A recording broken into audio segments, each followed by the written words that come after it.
On December 1st, 1935, Mrs. William Starkwell, the wife of a New Jersey handyman, gives birth to her first and only child. It is a boy, and they name it Virgil. He is an exceptionally cute baby with a sweet disposition. Before he is 25 years old, he will be wanted by police in 6 states for assault, armed robbery, and illegal possession of a wart. Growing up in a slum neighborhood where the crime rate is amongst the highest in the nation is not easy, particularly for Virgil, who is small and frail compared to the other children.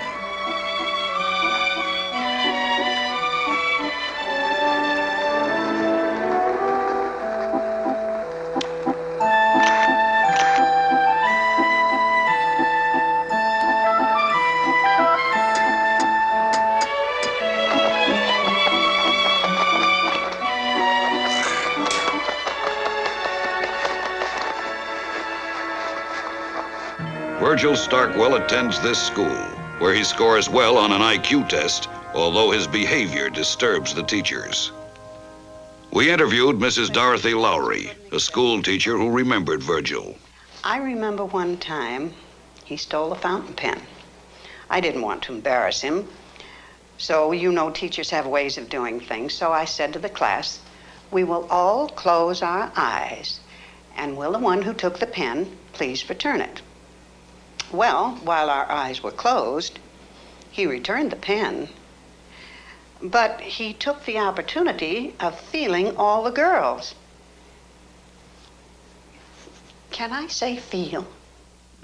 Spending most of his time in the streets, Virgil takes to crime at an early age. He is an immediate failure and barely manages to escape with a gumball machine stuck on his hand. With both parents working to make ends meet, Virgil becomes closest to his grandfather, a 60-year-old German immigrant who takes the boy to movies and baseball games. Then tragedy strikes.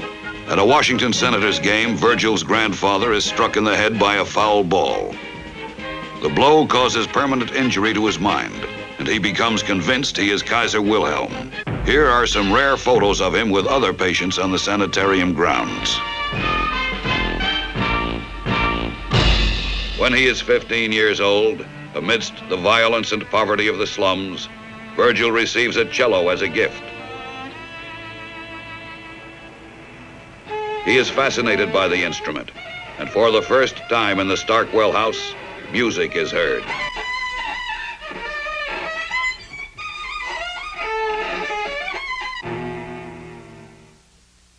We spoke to Mr. Torgman, his first and only cello teacher. There is not very much to tell because his cello playing was just terrible.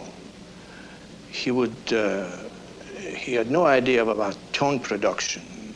He would just saw it back and forth, just scratch the instrument to such a point that it drive everyone that listened to it absolutely insane. He had no conception of the instrument. He was blowing into it.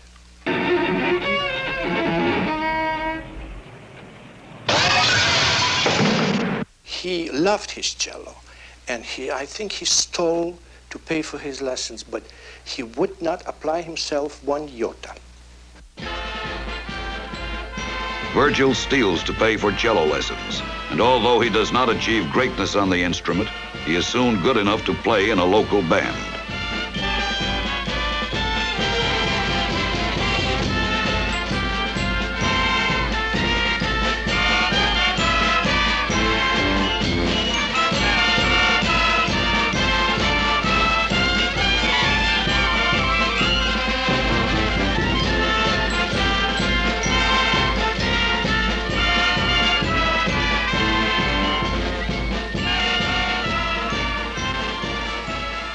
A jungle, however, is no place for a cellist, and Virgil soon learns the facts of life.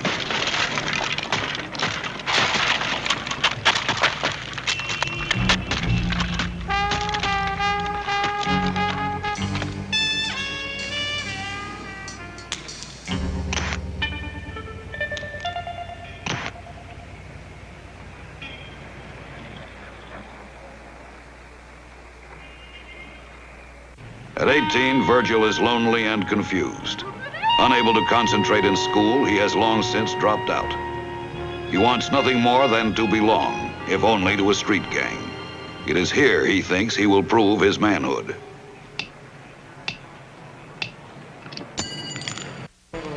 Under constant economic pressure, Virgil turns to the local pool hall as a means of making a living. I'm going to be a pool hustler, he tells his friends.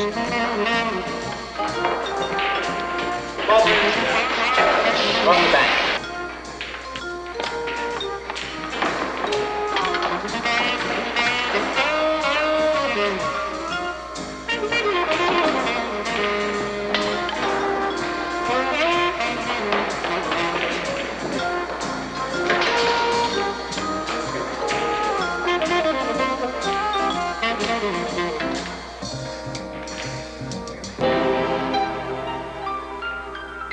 Virgil tries to join the Navy, but is psychologically unfit. That looks to me like two elephants making love to a men's glee club. Mr. T.S. Foster, Virgil's first probation officer, remembers him vividly. He was a trustworthy kind of person. I mean, you had to remember certain idiosyncrasies that he had. Like what? Well, like not always telling the truth. He didn't always tell the truth. Sometimes he exaggerated the truth. Sometimes he, just plain lies. He does have a criminal record, yes, but that doesn't mean that the boy was all bad. Unable to fit in with any aspect of his environment, Virgil strikes out on his own.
In an effort to shed some light on this period of his life, we spoke with his father and mother. They are ashamed of their son's criminal record and so wear disguises. He was a good boy. He was a Oh, wonderful come boy. on. If he was a good boy, why are we wearing these? He's rotten. He's a gangster. Oh, That's what he how- is. This is what he is. How can you say that? He was so Kid is a bright, and gangster. he was so Well, talented. bright and talented. And he loved music. He and was you know, an he could have been a atheist. musician. I tried to beat God into him, but it was too tough. He's trying to get away from us and be independent and make his own life and All be a right. human being on his own. I mean, you're a very dominating person. What? You are, and he was trying to find Me? himself. All right, Yes. look, I'll talk to you later about the whole thing. What do you mean later? Vowing that he will never serve his full term, Virgil plans an elaborate escape using a bar of soap and some shoe polish.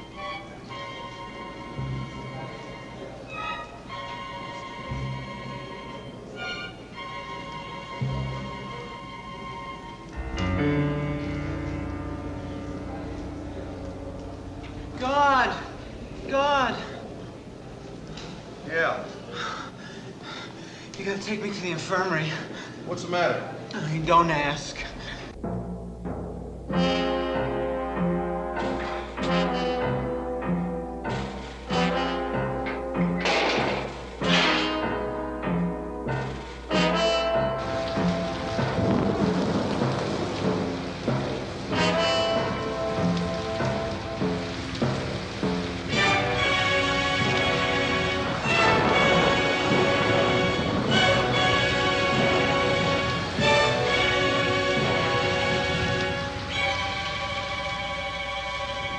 Virgil's attempted escape is dealt with harshly. His sentence is extended an additional 2 years. 1956 is a happy-go-lucky year for most people.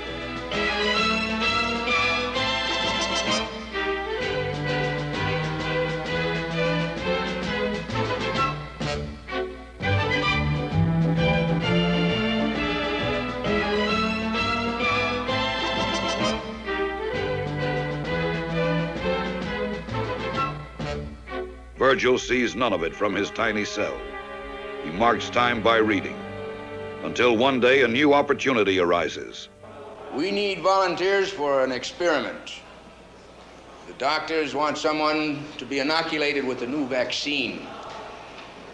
It's never been tried on humans before, so we don't know what the side effects may be. To be honest, you'll be taking a chance. As reward, there's a parole. I'm sure there are some among you brave enough to take the risk. With parole as inducement, Virgil submits to the vaccine test. It is a success, except for one temporary side effect. For several hours, he is turned into a rabbi. And so, the reason we celebrate the Passover holidays by eating matzot is to commemorate the time that Moses led the children of Israel from Egypt.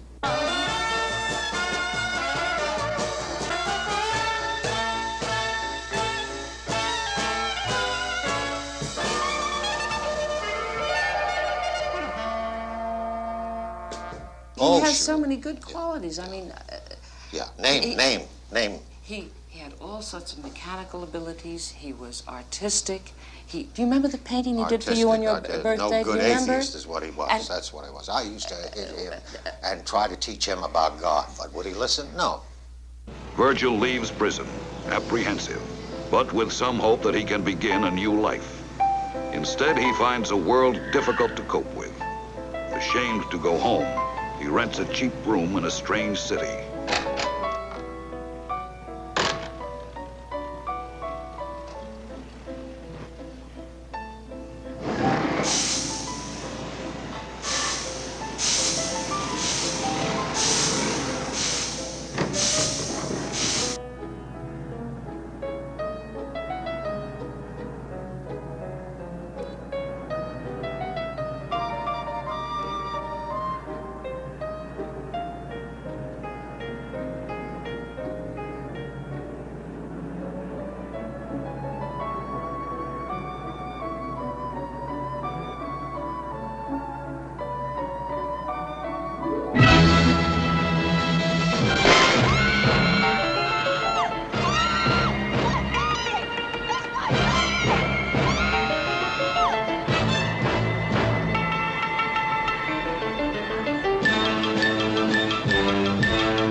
Desperate and broke, Virgil tries to support himself with small crimes. Here he attempts to rob a local pet shop.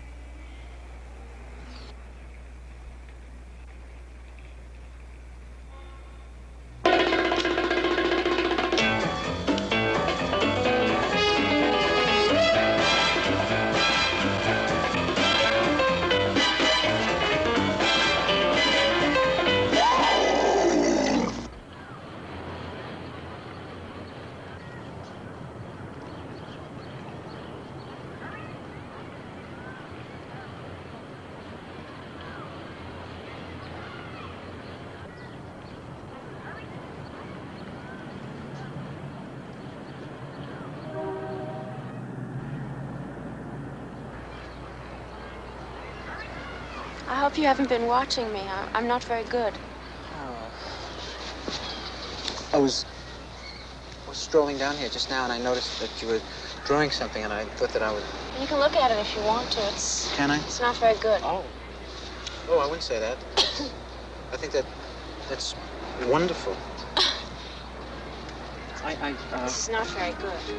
Well, I think that's very good, actually. I would have that. But I think you could probably make cash. Are you an artist? No, of course I'm not an artist. No? Well, No. What do you do? I'm a laundress. Laundress? Laundry? Yeah, I wash clothes. Primarily. It's great. No, it isn't. I like it, but it's not particularly interesting. What's your name? Louise. What's yours? Virgil Starkwell. Virgil Starkwell. What do you do? What do I do? What do I do? I play the cello. Oh, that's fantastic. Yes, I'm a cellist. It's a wonderful job. Are you with the Philharmonic? Yes, I am, actually. Oh, that's fantastic. Yes, I'm with the Philharmonic. Quite a good group. Yeah, well, I dress like this because I'm just off from work now. Say, can I interest you in going for a walk at all? Okay. I know I was in love. First of all, I was very nauseous. I never met such a pretty girl, and I guess I'm sensitive because, real beauty makes me want to gag. Plus, I don't know how to act with girls. I'm shy, and I'm just nervous around women. I have a tendency to dribble. And, the only girl that I had known was a girl in my neighborhood, and it was not an attractive girl. And I used to make obscene phone calls to her, collect, and, she used to accept the charges all the time, and nothing ever happened. And here I'm lying through my teeth. I mean, I can't tell Louise that I was in jail and that I rob and steal and never did an honest day's work in my life, because a lot of people hold those things against you. But she was so sweet. We just walked in the park, and I was so touched by her that, I don't know, after 15 minutes I wanted to marry her, and after a half hour I completely gave up the idea of snatching her purse. I wanted to tell her actually that I wasn't with the Philharmonic, but she was so impressed by it. And once she asked me some questions about Mozart, and she got suspicious because for a minute, I couldn't place the name. I don't know. When it comes to women in prison, I remember the psychiatrist asked me if I had a girl, and I said no. And he said, well, do I think that sex is dirty? And he said it is if you're doing it right. All I know is my heart was really pounding, and I felt a funny tingling all over. And I don't know. I was either in love or I had smallpox.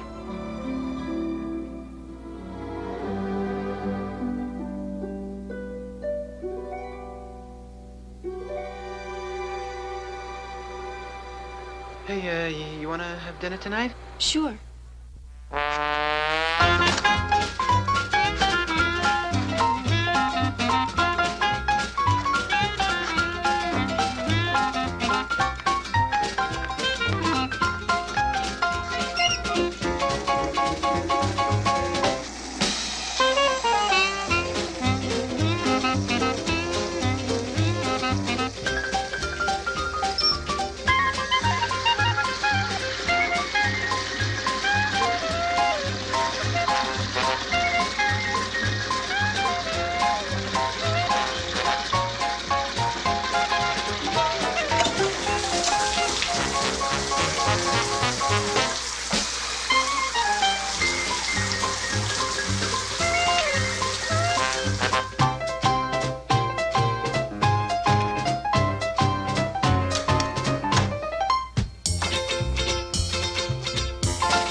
You're very beautiful, I really mean that. Does it embarrass you when I saw you? Does? That's a pretty hat. Thank you. Yeah, I see them all over town. Do you? You know, feather and the white. Really? I haven't seen any. Oh yeah, they're on sale downtown. I passed them. I was walking around the streets. I passed them. There were millions of them. In that one of those bins. That's silly. I can watch you eat all night. Why? I don't know. It's so pretty when you stick the burger in your face.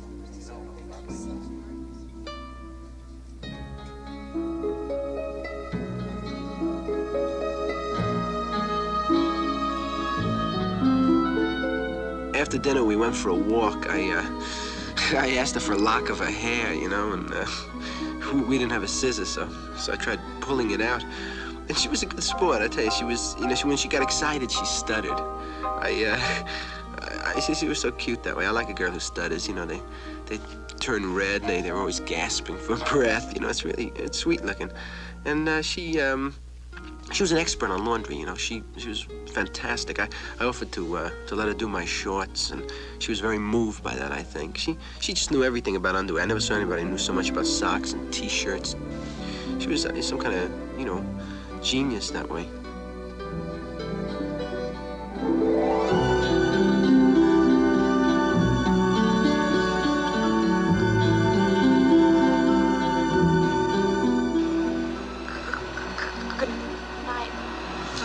Virgil.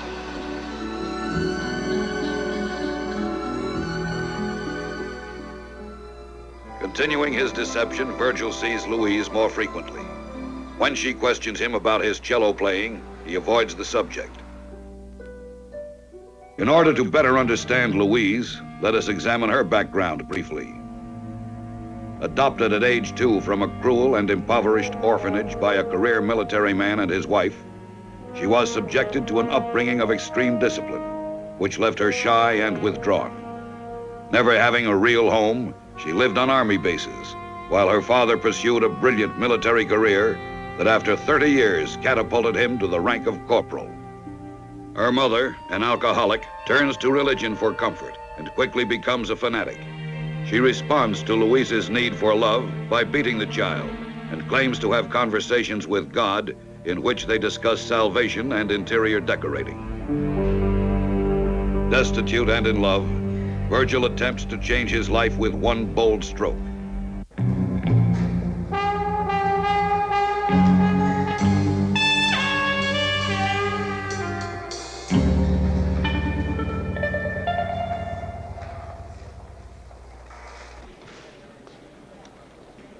And if you'll just take this to window number 9.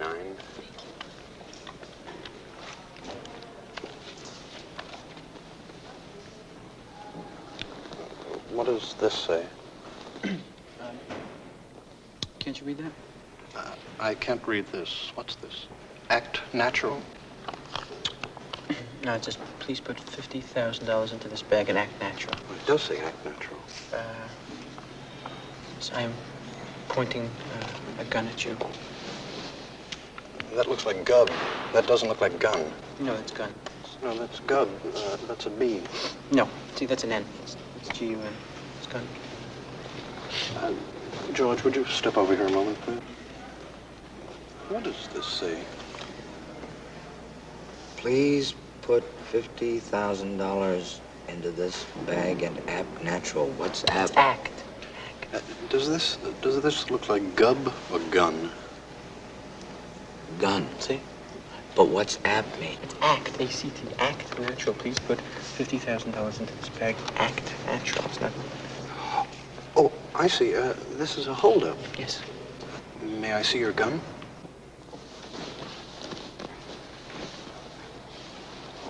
Well, you'll have to have this note initialed by one of our vice presidents before I can give you any money. See, I'm in a rush. What?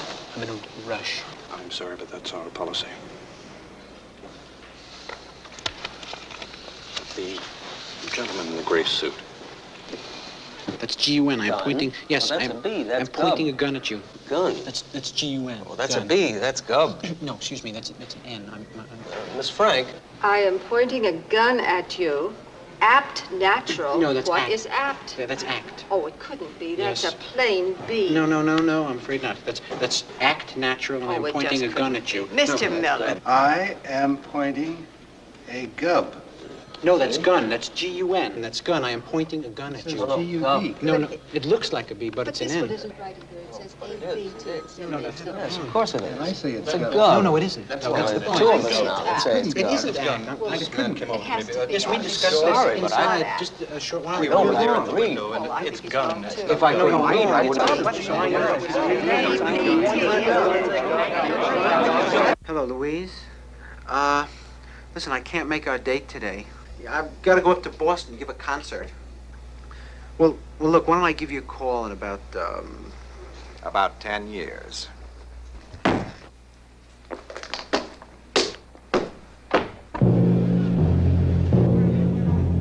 Virgil Starkwell is apprehended in the act of bank robbery.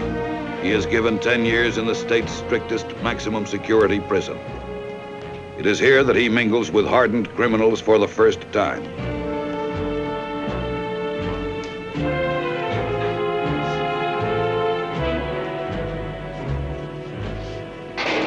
The prison has not been built that can hold me, Virgil tells another inmate, and I'll get out of this one if it means spending my entire life here.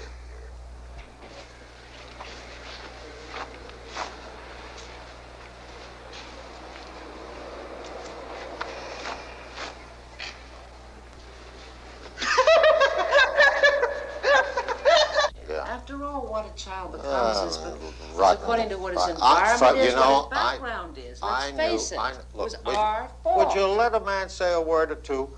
I knew there was a day when I said, this kid is rotten. You know the expression, a rotten kid? That's what this kid is. I knew Whose it when he was genes a... did he have? What genes? And chromosomes. What genes? Yours. What? Don't talk fancy in front of the man because, you know, you make an impression and... The time passes slowly for Virgil, who works hard and tries to adjust to prison life. He becomes a model prisoner and is put to work in the laundry.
Visitor, Starkwell. For me?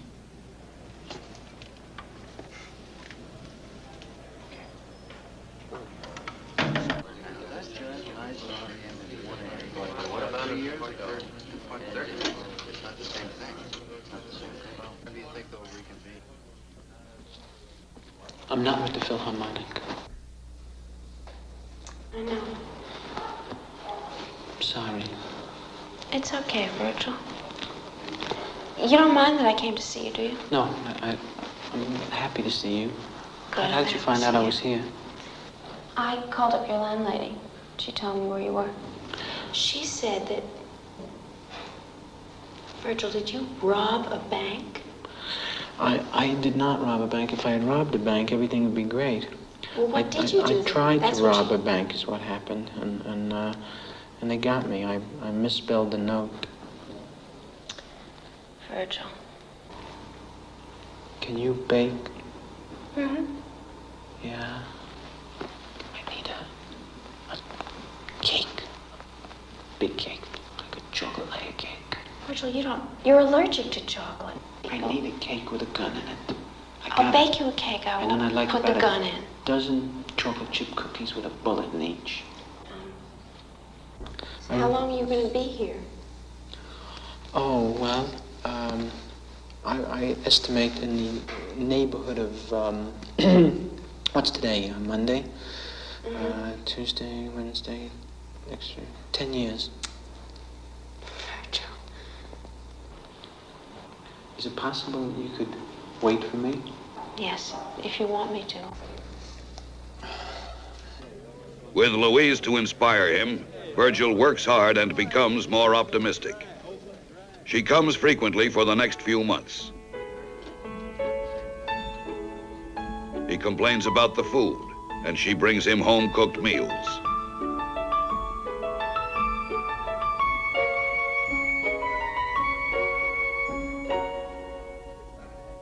Louise's impact on Virgil is discussed here by Dr. Julius Epstein, a one-time prison psychiatrist who recalls Virgil. Well, Louise meant a great deal to Virgil, from a psychiatric point of view. His love for her was the healthiest thing in his life. It was genuine and clean, not like some patients I know. She ain't gonna wait, Virgil. They think they can, but they never do. You know, I've become eligible for parole in a year and a half. Yeah, well, that's nice. With any luck, maybe 2 or 3 years, you'll get out of here, huh? Could be a lot shorter. What do you mean? It means we got this proposition we want to talk over with you. What kind of proposition? Like next week, 5 of us are gonna make it out of here. Now, we need an extra man. It's all set. By next week, we could be miles away from this zoo. Oh, you guys gotta be kidding. We'd never get out of here. They'd kill us. We got out of rougher places than this. Hey, look, why don't you just think about it, huh? Ain't no broad gonna wait around for years for you, no matter what she tells you in that visiting hall.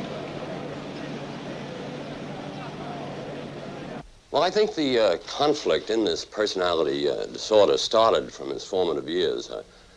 I think that gave evidence in his choice of the cello. For instance, studying the cello at the age of 6, which is just coming out of the formative years, but the conflict is there within the choice because it's generally assumed that the cello is a phallic symbol, I mean, with the grasp, but the lower structural forms are certainly feminine, if anything, motherly.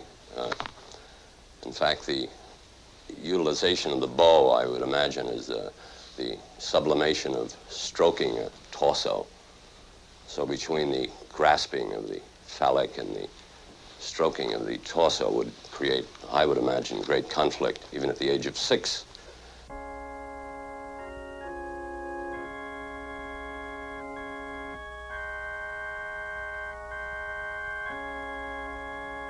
Virgil Starkwell becomes part of an escape plot. His every move becomes tense and strained.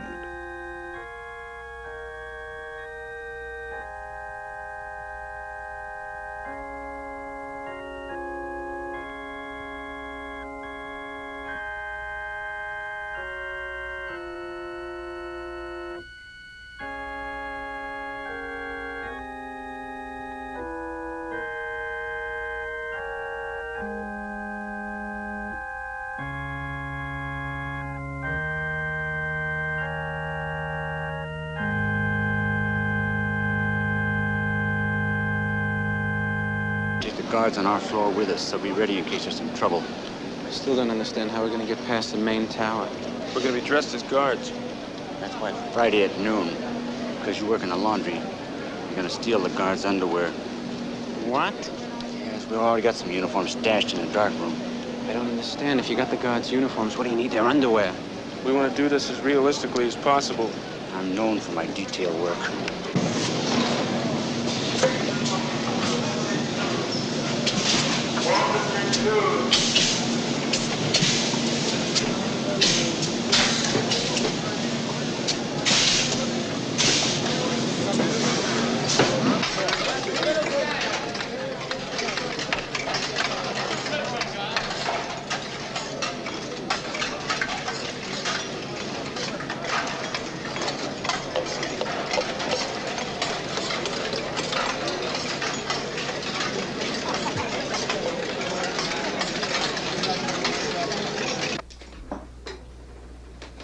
Sir, we can't find our underwear. I think something's up. We better keep our eyes open. The warden knows something's up. Better call off the break. What? I said the warden knows something's up. You better call off the break. What's up for the night? Don't risk him catching your chance. Tell Virgil I'll tell the rest of these guys. Break's off. The warden knows something's up, huh? Try it again next week.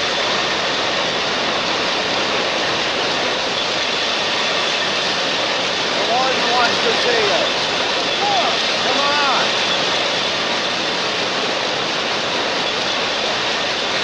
on. Michael Sullivan, an ex-convict and one of the leaders of the break, describes that fateful day. I told all the other guys that the break was off, but I forgot to tell Virgil. I don't know why I forgot. Nobody ever told him.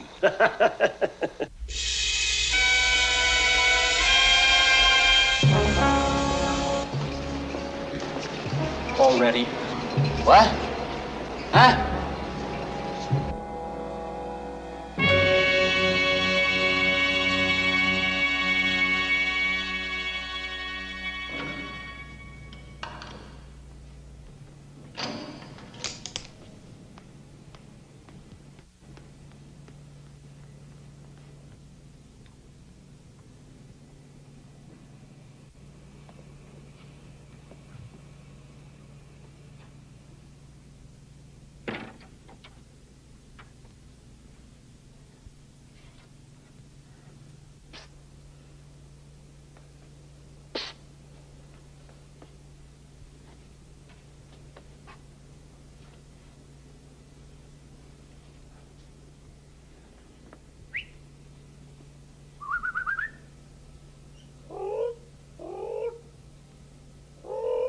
There's a break in the north cell block.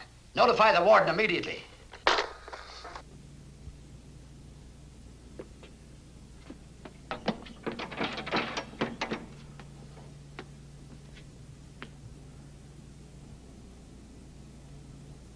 Hey, where is everybody? We called the break off. You called the break off? Yeah.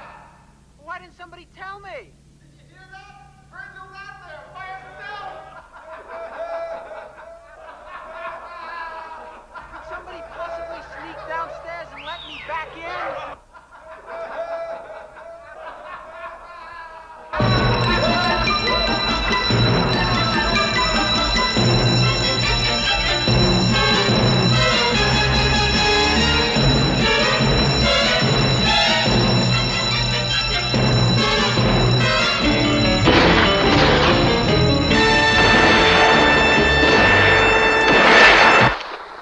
All right, Warden, I got your daughter. Wait! Hold your fire, men! Let me go or she gets it. What is she doing down there? She was kissing Kowalski. Is Kowalski a midget? No! He's not a midget. What did he say? He's not a midget.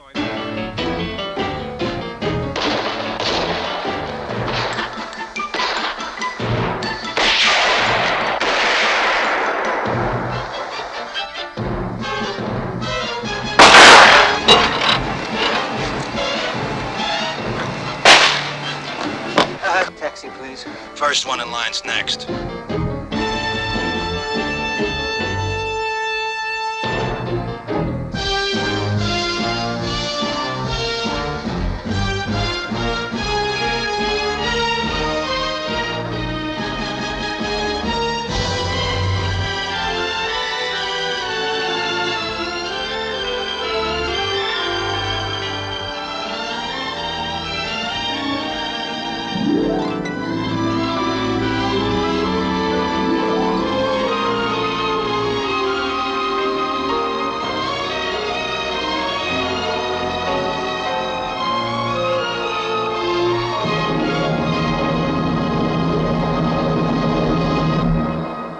On July 11th, Virgil and Louise marry. It is a simple ceremony following what he later described as a deeply moving blood test. This was the happiest moment of my life. I just wish my parents could have been there. We weren't aware of this. Am I right? Am I right? You know, be honest. I mean, he turned out to be punk. Punk. Well, I know, but... They take up residence in another state, and living on Louise's small savings, they move into a cheaply furnished flat. They are poor, but for the moment at least, safe from the law. When these innocent pictures were taken, they were both unaware of the incredible series of events that were to come.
Oh, what's the matter, Virgil? I got a cramp in the arch of my foot. What? Oh, I got that little hard ball came out in the arch of my foot Why again. does that always happen every time we make love? Oh, Jesus. As a wanted criminal, Virgil finds it harder than ever to find employment. He secures a little work selling encyclopedias door to door, but the job proves too much for him. He is forced to take to the streets, and for a while he earns a meager living selling meagers. We're going to have a baby. Get out of here. No, we're going to have a baby. I went to the doctor. We're going to have a baby. That's my present for Christmas. Well, all I needed was a tie. Aren't you happy? I don't believe it. No, Virgil, really? Well, how did it happen? What do you mean, how did it happen? Well, you mean because at night, when the two of us... Mm-hmm. And that's what happened? Mm-hmm. In the spring, Virgil and Louise are blessed with a son. They name the boy Jonathan Ralph Starkwell, after Virgil's mother.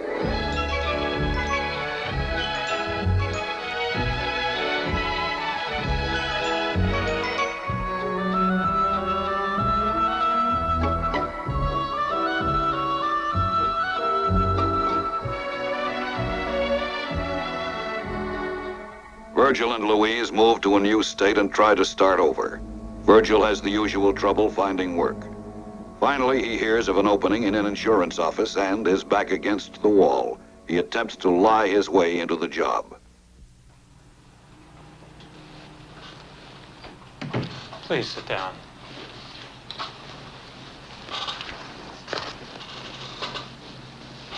Name, please. John Q. Public. It's P-U-B-L-I-C. Mr. Public, have you had any experience working in an office before? Yes, I have. What kind of office was it? Rectangular. Have you ever had any experience in running a high-speed digital electronic computer? Yes, I have. Where? My aunt has me. And what does your aunt do? I can't recall. You said before you worked in an office. Did you deal in products or services? Products. Is this something found in the home? No, it's not. It's 1 down and 9 to go. Is this product edible? No, I'm afraid it wasn't. I think our time has run out, and I'm sorry to say you haven't guessed my occupation, so I'm going to flip all the cards and tell you exactly what I used to do. I used to manufacture escalator shoes for people who were nauseous in elevator shoes. I'm sorry you didn't actually get my occupation, but you did win $10, and I want to thank you very much. Better luck next time. You're a good sport. Hiding his past from his fellow employees, Virgil does well at his first decent job, the mailroom. His past catches up with him, however, as a fellow employee learns of his criminal record. What are you doing for dinner, Mr. Public? Oh, Miss Blair, I'm having dinner with my wife. Why? We're having dinner, Mr. Public. Oh, no, I said I was having dinner with my wife. I found this picture in a magazine. One word from me and you're back in prison.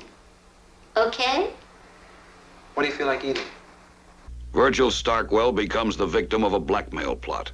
Miss Blair, confident of her power to expose him, begins making small demands for money. These increase as time goes on. Everything that he holds dear to him is in jeopardy.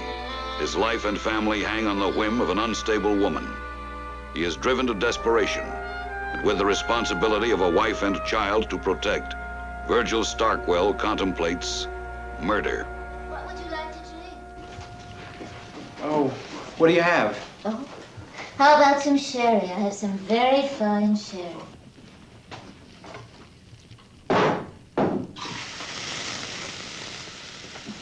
What's the matter? Did you hurt your hand? Clumsy. I'll be right here. Disguising 2 sticks of dynamite as candles, he sends Miss Blair an anonymous gift. The plot fails, however, as he makes the dynamite too thick to fit into the candlesticks. Determined to rid himself of the blackmailer, he rents a car and attempts to run her over.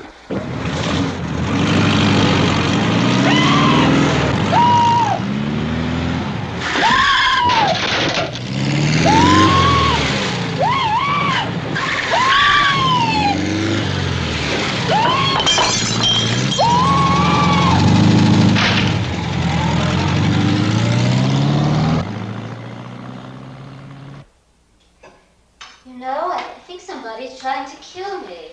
Oh, don't be silly. When I came home from work last night, there was a car in my living room and tried to run me over. Car, must be your imagination. No, Who'd try and kill you? I don't know. I have no enemies. You didn't tell anybody, did you? No. You can do the carving.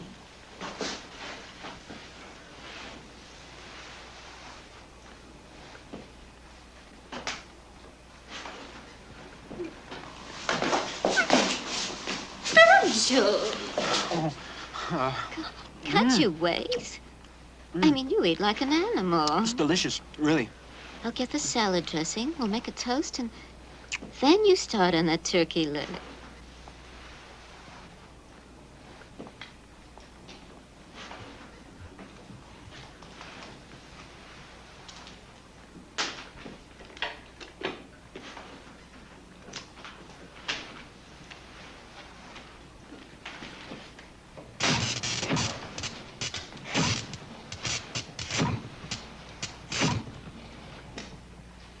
What are you doing in there? I'm just creating the proper atmosphere, dear. I'm a sucker for atmosphere. Why don't you carve the turkey? Yes, of course, my darling. Someone sent these as a gift, but they were too big to use, so I shaved off the bottom.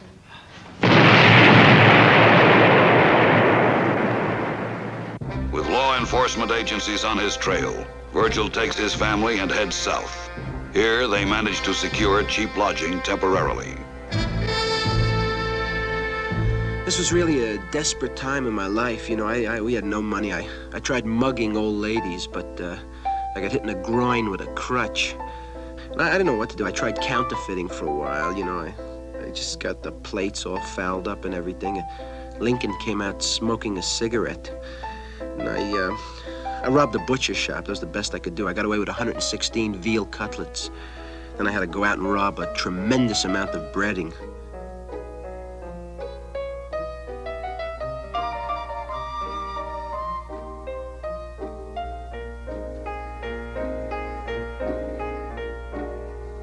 Their money gone, and with food scarce, the Starkwells live like hunted animals.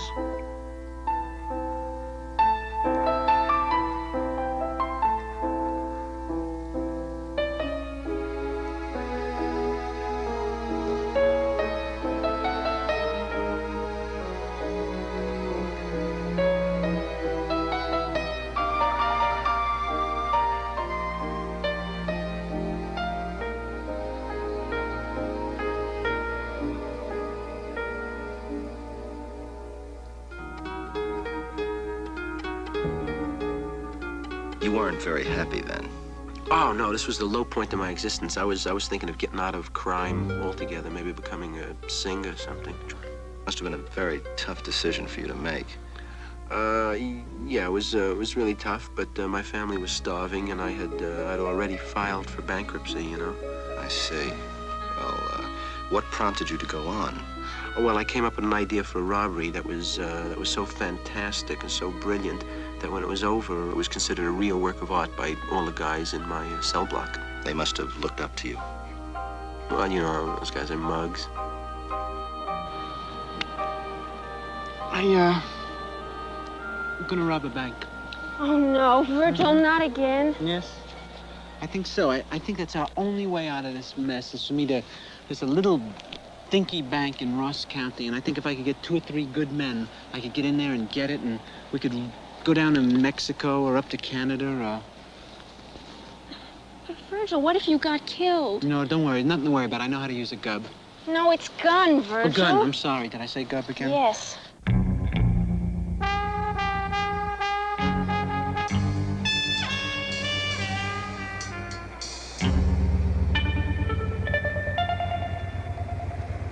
Don't turn around. I want to speak to you about a business proposition.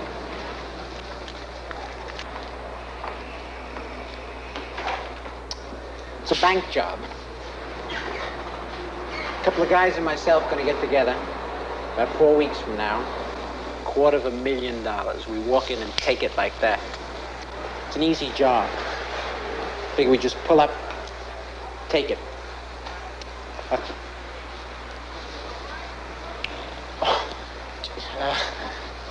How long? What? Because I said the part about the bank. The bank. You're looking. You guys are dressing alike again. See, I just broke it myself. All the boys in the neighborhood went wrong. It wasn't his fault. We just didn't have time for him. We were working so hard. Would you like to see my stamp collection? What do you mean, I have a collection of stamps. First, he selects an appropriate bank. Next, he cases the bank by cleverly concealing a camera in an unsuspected place.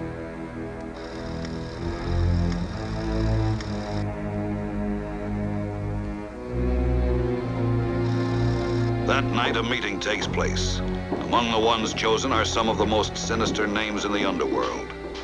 William Hummers, wanted by the police for bank robbery, assault with a deadly weapon, murder, and getting naked in front of his in-laws. Frankie Wolf, wanted by federal authorities for dancing with a mailman. A.D. Armstrong, wanted all over the country for arson, robbery, assault with intent to kill, and marrying a horse. All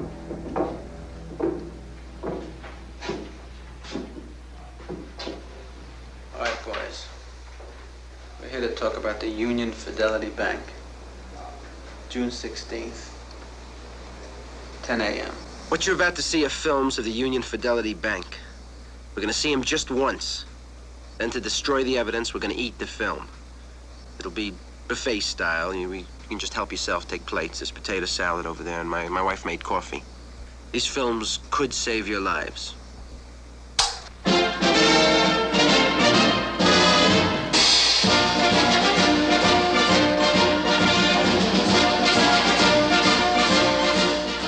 There's always a boring short. He'd have the gang over for meetings, and I'd put out little trays of pretzels and bullets. And I had to. He's my husband. We got this film camera, we got lights, we got a truck. And the idea is we pull up in front of the bank and we look like we're making a movie. We play the actors, but we needed somebody to be the director. Virg, I got the perfect guy. An ex-con I did some time with by the name of, Fritz. I will be the director. I once was a film director, many years ago, before movies had sound. I worked with John Gilbert, Rudolph Valentino, with Ruth and Gehrig. Ruth and Gehrig were baseball players. I was also bat boy for the Yankees. The fools in Hollywood didn't recognize genius. But now, I shall wear the uniform of a director once again. And you will be my actor. You will enter the bank and say, up with your hands, this is a stick up, thereby announcing our theme. Men's greed. Now say it and let me hear the line. Up with your hands, this is a stick up. No. More feeling. Again now. Fritz, this is a bank robbery, not a movie. Oh, yes, of course. Oh, forgive me. I will be fine when the time comes. Thank you all. Everybody, take 5.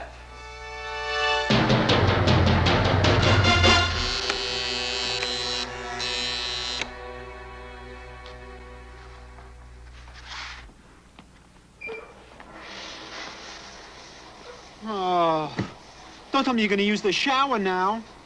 Virgil, why do you do this to me every morning? I just got in here. Well, I'm going to be late for the robbery. So you'll be 5 minutes late. They can start They without can't you. start without me. I'm the leader. I made you some coffee. Oh, Jesus. Every day I have trouble getting in the bathroom. For crying out loud. Honey, what shirt do you want to wear? What'd you say?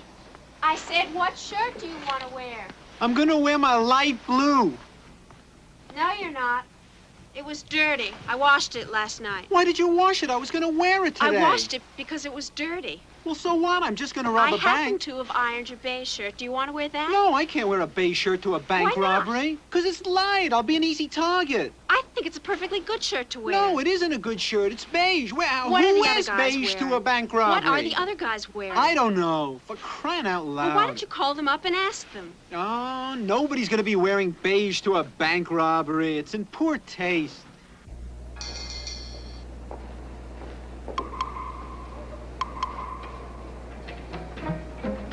June 16th, 9 a.m. The days of planning are over. Virgil and his accomplices depart from his hideout and proceed toward their destination.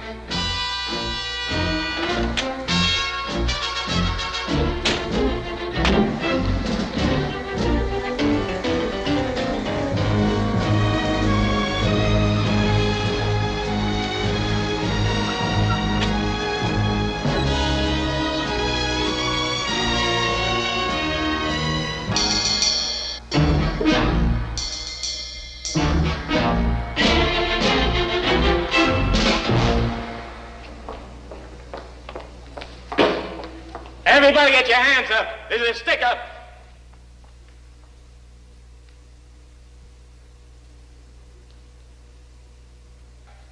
Hey, what are you doing here? We're holding up the bank. We're holding up the bank. Oh, no, I'm sorry. We're holding up the bank. We're holding up the bank. Oh, no, we were here first. Look, could you come back tomorrow? We'll be finished by then. We've been planning this for months. We're not going to have it ruined by a jackass.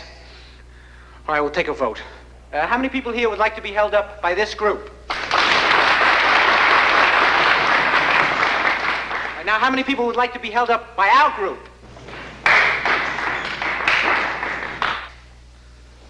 Now, beat it. You call this a bank robbery? I yelled action 5 minutes ago. Is that the way to pick up money? No, you hook. Now. What's going on in here? There's a million cops outside. Let's get out of here. All right, back over the stairs.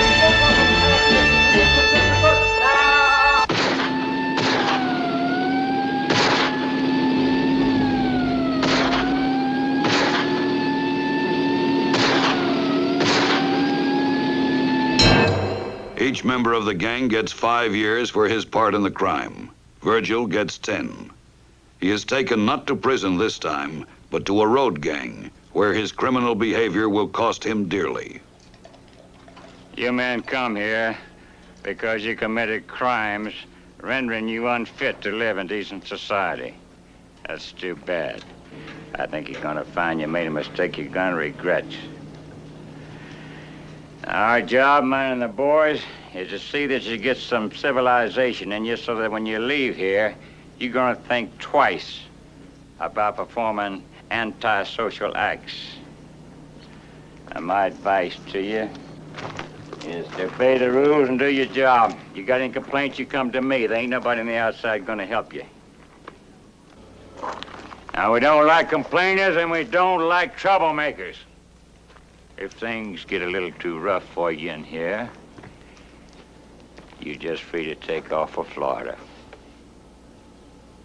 Show 'em which direction Florida is, boys.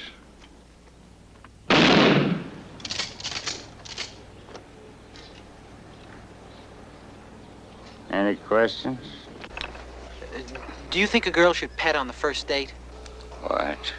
I mean, if both parties involved are mature and liberal. Gonna see Miss Liza. Gonna go to Mississippi. Gonna see Miss Liza. Gonna go to Mississippi. Gonna see Miss Liza. Gonna go to Mississippi. Gonna see Miss Liza. Gonna see Miss Liza. Gonna go to Mississippi. Gonna go to Mississippi. Gonna see Miss Liza. Gonna go to Mississippi. Gonna see Miss Liza. Gonna go to Mississippi. Gonna see Miss Liza. Gonna see Miss Liza. Gonna go to Mississippi. Gonna see Miss Liza. Gonna go to Mississippi.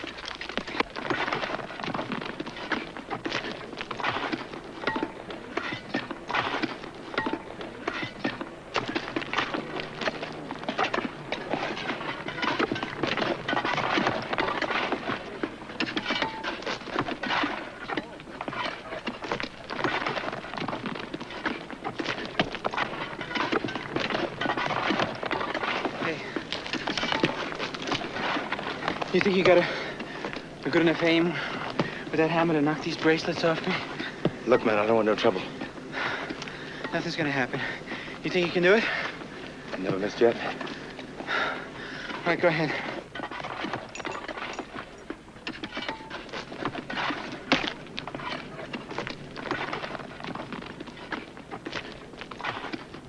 Sorry, man. First time.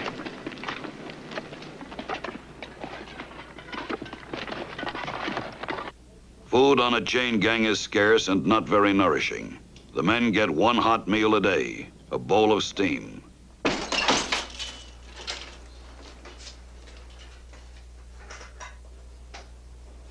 All right, boys. Who didn't give me a good day's work?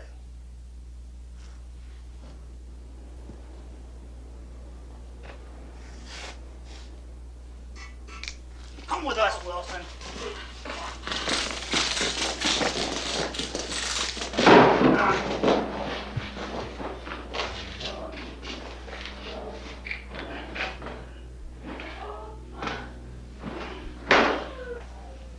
What's the matter, Starkwell? Can't you take it? Come on, I want you to see this so you'll know what you got to look forward to.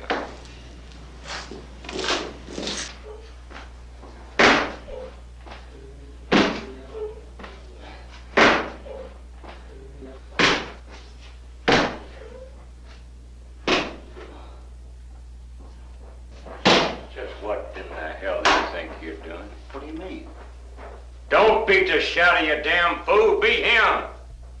Oh, him. The time drags by in an endless grind of back-breaking labor. Brutal discipline is common under the hot sun. The men are not even permitted to faint without written permission. Virgil complains, and he is severely tortured. For several days, he is locked in a sweatbox with an insurance salesman. Hi, I'm Joe Green. I represent the Ajax Widget Insurance Company. I'd like to talk to you about your insurance. You're about 30, right? You know, I think the best thing to do would be get straight life plus a little term. And how about dental and medical? We've got this major medical. It's a good deal. At the end of each workday, the men are chained to each other by the ankle in groups of 6, making movement slow and painful, and escape impossible.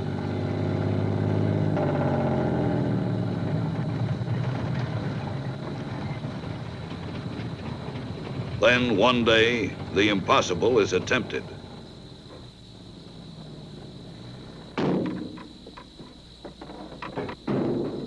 See that field? If we make it across that field, we'd be out of here. We could take them by surprise if we all suddenly made a break for it. You're crazy. That's right. I'm a paranoid schizophrenic, but I say we try it. Ain't that right, boys? Okay. Try it. All right.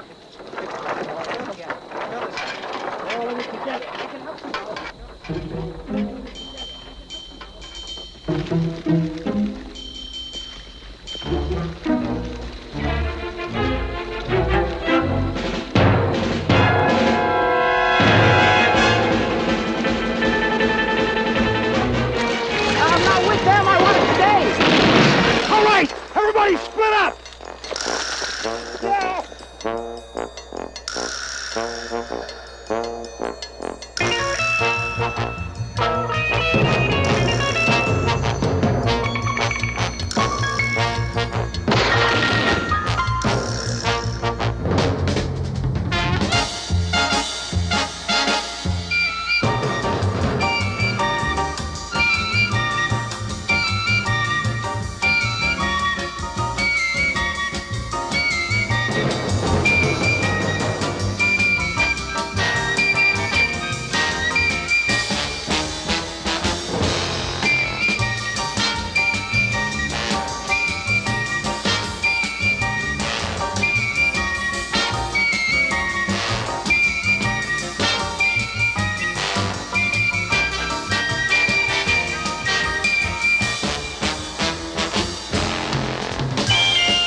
My car broke down. Can I use your phone? Of course. Come in.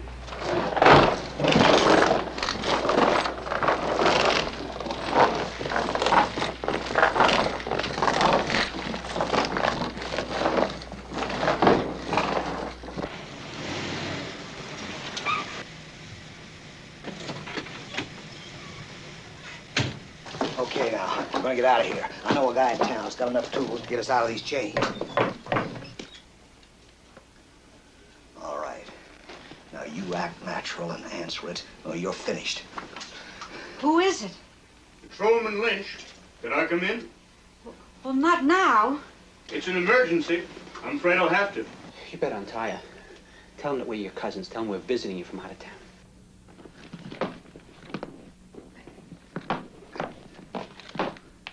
All right. One false move and you're finished. What is it? I hear there's been some trouble up at the prison. I'm checking the area for anything suspicious. These are my cousins. They're visiting me for the holiday. What holiday? Did you ever hear of St. Abernathy's Day?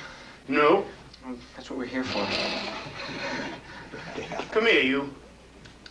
Come here.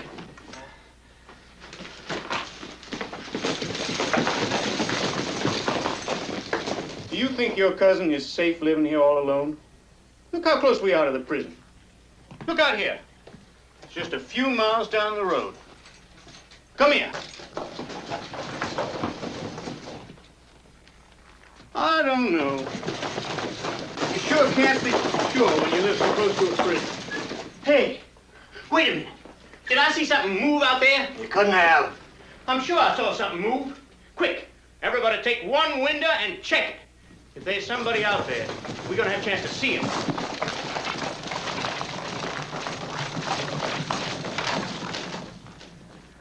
Guess it must have been my imagination. Now? Excuse us.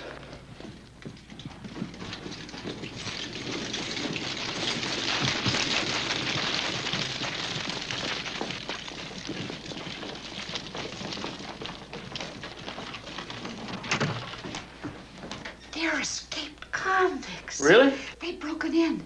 Didn't you notice how they all moved together closely? They're chained together at the ankles. I thought they were just a close family. Okay, boys, the game's up. The old lady must have told. You're going back to that prison, and this time, you're gonna stay there.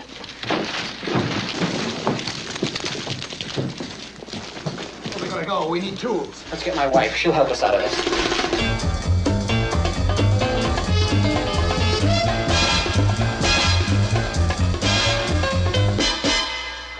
Virgil, if you'd only listened to me and gone straight.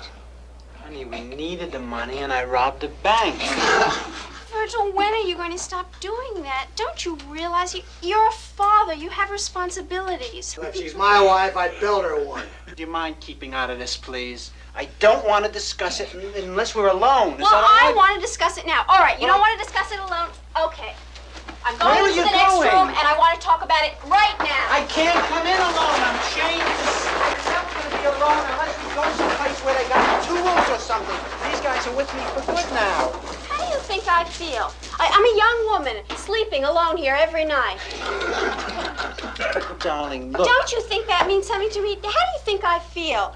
I think back to the days when you were in the Philharmonic. I was never in the Philharmonic. We used to lie in bed. Right, You used shut to up, make you love guys. to me. You used to recite poetry and play with that doll you got Very me. long fellow. Oh, Darling, look. You guys look away for a minute. Sweetheart, don't you know that no matter what happens, you're always going to mean the same to me? You stop giggling. You'll always mean the sun and the earth and the moon to me. Oh, Christ. I like it. With Louise's help, the chains are removed from Virgil's ankles. Once more, the family takes flight. Feeling guilty about their son's education, Louise tries tutoring him.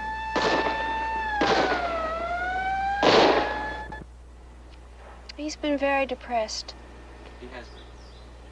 I think if he had been a successful criminal, he would have felt better.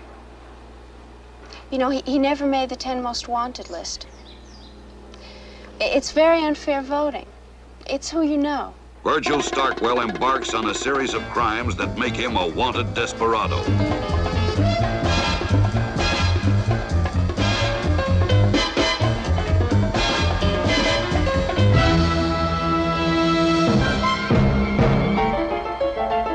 Here he attempts to rob the vault of a bank, but finds a family of gypsies are living there. By the end of 6 months, the FBI regard Virgil as a menace. Although he does not make the 10 most wanted list, he does win Gangster of the Year award and is asked to speak at many luncheons and universities. For the end of the story, we spoke to Mr. Daniel Miller, an FBI agent and author of the book, Mother Was a Red. The FBI actually wanted Virgil very badly. Mr. Hoover was quite upset by Mr. Starkwell and his activities. In fact, he confided to me on several occasions. I can remember one very well after a bowling match on Thursday night. And when she said he couldn't sleep nights, he was smoking a little too much. And he thought that this criminal, as he put it, might very well be part of a subversive plot. Obviously an atheist and a pinko, and trying in general to disturb our society. We finally traced him to a cheap neighborhood down in Lower East Side from New York, where he was living at the time in a very sleazy, rundown tenement house. Virg, I remember him. I used to live with him, as a matter of fact, in the same rooming house, that is. One day he told me he was a gynecologist. And he couldn't speak no foreign languages. Who's he kidding? I thought I saw his picture on a post office. I didn't remember whether it was on the wall or on a stamp. You remember Virgil? Oh, yeah. Yeah? What was he like? Well, I don't know. Now I think he's brilliant. I mean, just absolutely brilliant. Just when I found out that he was a criminal, I just couldn't believe it. I just thought I was going to die, because he just was the best cover-up job I've ever seen in my life. I mean, unbelievable acting job. I actually believed that he was an idiot. I mean, I really believed, and I wasn't the only one. Like, everybody thought so. Everyone just thought that he was such a schlemiel, and it turns out he's a criminal. Just to think that that idiot was a criminal, I just can't believe it. I mean, you never met anybody like this in your life. You've never met such a nothing. I can't believe it, that there was a mind working in there that could rob banks. It's phenomenal. Phenomenal. Do you know what once I said to him, what do you do? He said, I rob banks. Go no, right? But we finally caught up to him. And, I think it was April 11th, we finally captured Virgil. It was sort of very odd circumstances. An amateur photographer happened to be there at the time and took the only known films of his capture. I was coming down here. This is the spot where it actually happened. You see, as a matter of fact, I had just brought my pants into the cleaners, and I was sort of angry with them because last time I brought them in, I asked them to sew a button on, and they hadn't. Did you get to the point? Oh, yes. Well, I'll tell you exactly what happened this morning with me and about the camera. Well, back to this thing in which I became known merely because of what happened and I had the camera. I was having breakfast in the morning. I think it was 2 fried eggs, toast. I don't know whether it was orange juice or grapefruit, but I remember I had a juice. I don't remember what it was. But at that time, it was orange juice, that's right. In fact, I've got them right here. I'd like to show them to you. The very last films of Virgil Starkwell being captured by the FBI. All right, get your hands up. This is a sticker. Hey, I know you. Virgil Starkwell. That's right. You,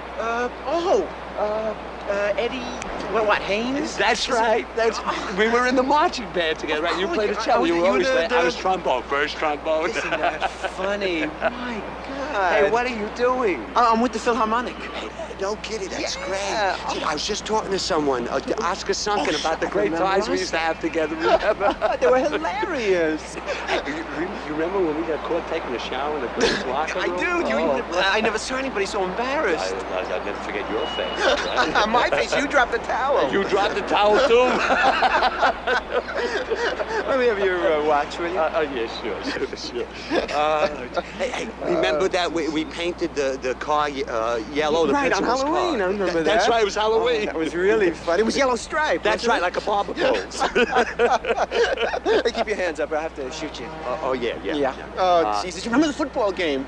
You fumbled the last play. Right, you picked up the ball. That's right, and then I ran the wrong way, and everybody was yelling, go back up, and I thought they were cheering. Right. You can't beat the good old days. Oh, the good old nights. Shirley Sid Fritz, remember? Oh, sure. Wallet. I didn't hear you. Well, look, it's been great speaking to you, really. Oh, it's so nice to see you, Virgil. Yeah, you too. Take it easy. Yeah. Maybe I'll see you again. Yeah, best of luck to you. Okay. Virgil, I just realized. Yeah. I'm a cop. No kidding. How's it Yeah. going? Oh, it's a great job. Yeah? I get a pension. Yes. Do you remember when we went up to the road? Virgil Starkwell is tried on 52 counts of robbery and is sentenced to 800 years in federal prison. At the trial, he tells his lawyer confidently that with good behavior, he can cut the sentence in half. Virgil, now that you're caught and are facing a very long prison sentence, do you have any regrets about choosing a life of crime? I think that crime definitely pays, and that you know, it's a great job. The hours are good, and you're your own boss, and you travel a lot, and you get to meet interesting people, and I just think it's a good job in general. What about your cohorts? What has ever happened to them? All of the many guys you've been associated with in various gangs. A great many of them have become homosexuals, and some of them have entered into politics and sports. Well, how do you manage to spend your time in prison? Do you have any hobbies or anything? I do. I've been working on. I've been doing a lot of stuff in shop actually, and I'm very skilled with my hands. You know if it's raining out?